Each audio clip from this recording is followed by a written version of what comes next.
Guideline देने वाला अल्हम्दुलिल्लाह दावत इस्लामी साहिब है इसे मदरसो आहे बच्चों की हाफिज कुरान आलिम आदमी बनाने चाहिए तब अल्हम्दुलिल्लाह अऊज़ु बिल्लाहि मिनश शैतानिर रजीम बिस्मिल्लाहिर रहमानिर रहीम अर्शद मजीद अरबी वयूब बलगल कलाम कमालिही रोशन सजो रोशन थियो सारो जहां कशफत हिजाब जमालिही आदते सोनो सजान हसरत जमील खिसाली दोस्तों दिल सा पढ़ो सल्लु अलैहि इंतहाई एहतराम के लायक मुझे डिस्ट्रिक्ट बार एसोसिएशन या आली मरतबत प्रेसिडेंट नूरुल अमीन सिप्पो साहब, जनरल सेक्रेटरी अख्तर अली अबड़ो साहब आई उन सां गॾो मोहतरम समद खासके साहब, बदर राजपत साहब, इसाक कुरैशी साहब, मुलाबक भुट्टो साहब, लियाकत अली बाक्सर साहब, शकील उमर साहब, प्यारो साहिब सोहेब गुरोई साहब, हैदराबाद तालक आई असांजो गाई Khan vice president bar association Abdul Jabbar Sahib आई ॿिया साथियों इमदाद हुसैन शानी साहब आई फैज़ान मदीना सां मुंसलिक उनजे फिक्र सां ताल्लुक़ रखण वारो पंहिंजे आख़िरत खे ख़ूबसूरत बनाइण जी मनसूबा बंदी करण वारो एहतराम जे लाइ तव्हांजा वॾा वड़, तव्हांजा वॾा थोरा, तव्हांजा वॾा एहसान जो अॼु तव्हां ईद मीलाद नबी सल्लल्लाहु अलैहि वसल्लम जी तक़रीब जेका डिस्ट्रिक्ट बार एसोसिएशन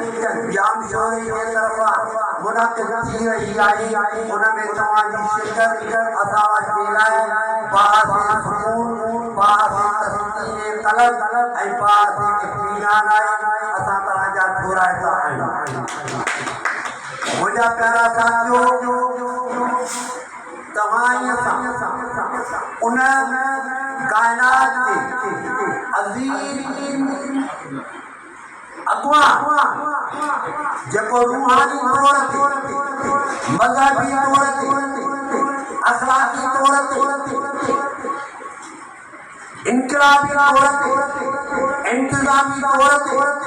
हमारी शख्सियत जंहिंजे लाइ माइका के छाड़ क्रिश्चियन ईसाई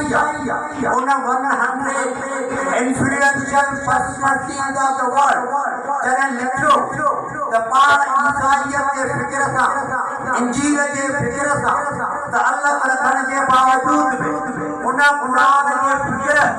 ऐं फुरक़ान हमीद सां ताल्लुक़ रखण वारे हज़रत मुहम्मद मुस्तफ़ा सल्लल्लाहु अलैहि वसल्लम खातमुन नबी ला नबी बअदी जंहिंजे लाइ पाण फरमायो त मूंखां पोइ को बि नबी हिन धरती ते नुज़ूल फरमा न थींदा। उहे इंतिहाई एॾे रुतबे वारा माण्हू उन जो टॉप लिस्ट पहिरियों दुनिया जो वॾो हमाजी इनकलाबी सोशल रिलीजियस रेवोल्यूशनरी पर्सनालिटी जेकी साबित थिया उहे नबी करीम सल्लल्लाहु अलैहि वसल्लम मुहम्मद बिन अब्दुल्लाह अब्दुल मुतल्लब पाण खालिक़े कायनात फरमायो कुरान पाक में वमा अरसलनाका इल्ला रहमतन लिल आलमीन असां तव्हांखे न मोकिलियो मगर रहमत करे दुनिया जे लाइ, जहानन जे लाइ, ज़ोहलत जो जहां, अतारत जो जहां, मुश्तरी जो जहां, मरीज़ जो जहां, मरकरी जो जहां, आसमान जो जहां, समुंडनि जो जहां, धरती सां गॾोगॾु सहराउनि जो जहां, बयाबाननि जो जहां, जीअं साईं नबी करीम सल्लल्लाहु अलैहि वसल्लम अल्लाह तबारक व तआला की वो आयत पढ़ी वमा मिन दाबतिन फिल अर्द इल्ला अल्लाह रिज़्क़ुहा काफ़ सावाई से जेका धरती ते रहे थी उन जो अल्लाह जे मथां ज़िम्मो आहे साथियो 18,000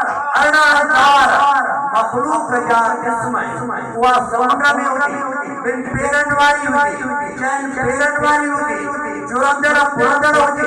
या वॾो हमारा जबल खे ताक़त वारी जाइ ते उहो तव्हांजो कीवली या मातोड़ो हुजे हाथी हुजे या ऊंट हुजे जेकी बि साह वारी शइ हुजे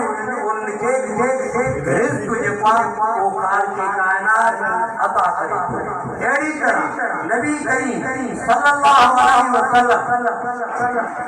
फरमायो त जेकी माण्हू हिन धरती ते अचनि था ऐं उहे पंहिंजो किरदारु अदा था कनि हिन दुनिया में ईंदड़ वक़्त जी बेहतरी जे लाइ त उहे माण्हू ख़लक़ल मौत वल हयात लियब्लुवकुम अय्युकुम अहसनु अमला हू तव्हांखे ज़िंदगी ऐं मौत उनजे करे अता कयो तव्हांखे आज़माया तव्हां वञा बहितर अमल केरु थो करे लन तनालुल बिर्र हत्ता तुनफ़िक़ू मिम्मा तुहिब्बून तव्हां कॾहिं बि कामयाब न थींदो लन तनालुल बिर्र हत्ता तुनफ़िक़ू हरगिज़ कामयाब न थींदो जेसिताईं तव्हां प्यारे खां प्यारी शइ क़ुर्बान नथा करियो त नबी करीम सल्लल्लाहु अलैहि वसल्लम जो फ़िक्र अॼु जेको 10 अक्टूबर जेको डिस्ट्रिक्ट बार एसोसिएशन असांजी मीलाद तक़रीब थिए थी सभई सालगिरह थींदियूं सभई जवान जातिया मल्हाइबा सभई दुनिया जे अज़ीम इकरामी अॻवाननि जा ॾींहं मल्हाइबा इंजील जो बि ज़बूर जो बि तौरेत जो बि ऐं 103 सहीफ़ा जिन पैगंबरनि ते नाज़िल थिया उन्हनि जा ॾींहं मल्हाइबा पर जेको नबी करीम मुहम्मद बिन अब्दुल्लाह जो ॾींहुं आहे इन खां वधीक बहितर इन खां वधीक अहला इन खां वधीक अतक़ा इन खां वधीक अरफ़ा इन खां वधीक आला काइनात में को बि कोन्हे को असां अॼु ख़ुशनसीब आहियूं जो अॼु मूंखे इहो एज़ाज़ मिलियो जो मां अॼु हिन स्टेज ते उन ख़ातमुन नबीयीन रहमतुल आलमीन जे शान में चंद बात पेश कयां थो इहो मुंहिंजे लाइ वॾो एज़ाज़ पाण फरमाए कुल या अय्युहल काफ़िरून ला अअबुदु मा तअबुदून वला अंतुम आबिदून मा अअबुदु वला अना आबिदुन मा अअबदु वला अंतुम आबिदून मा अअबुदु जाओ नबी करीम सल्लल्लाहु अलैहि वसल्लम काफ़िरन जंजी तव्हां इबादत था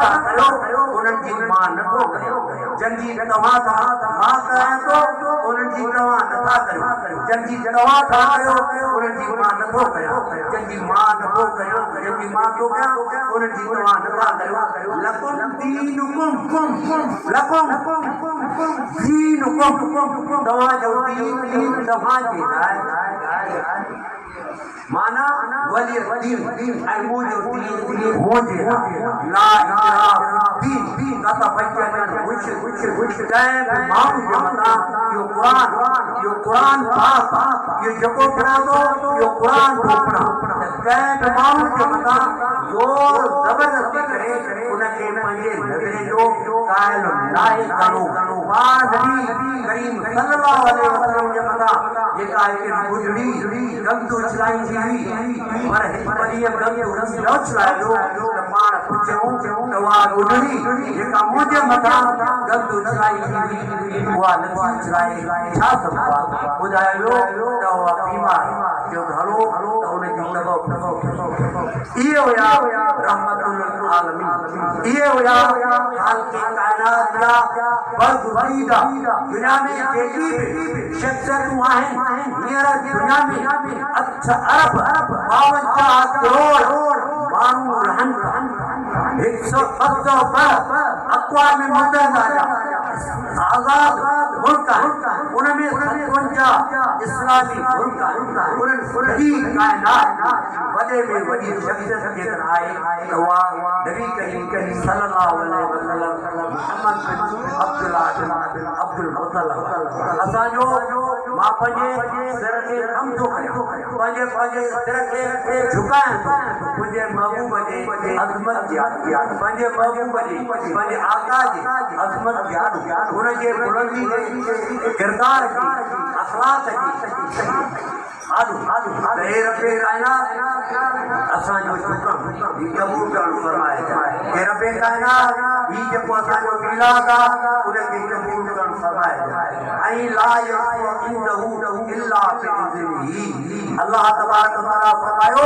त क़यामत जे ॾींहुं जॾहिं 50,000 साल जो ॾींहुं थींदो उन ॾींहुं केरु बि तुंहिंजी मदद न कंदो शफ़ाअत न कंदो इल्ला बिइज़्निही जंहिंजी मां इजाज़त ऐं असांखे यकीन आहे त नबी करीम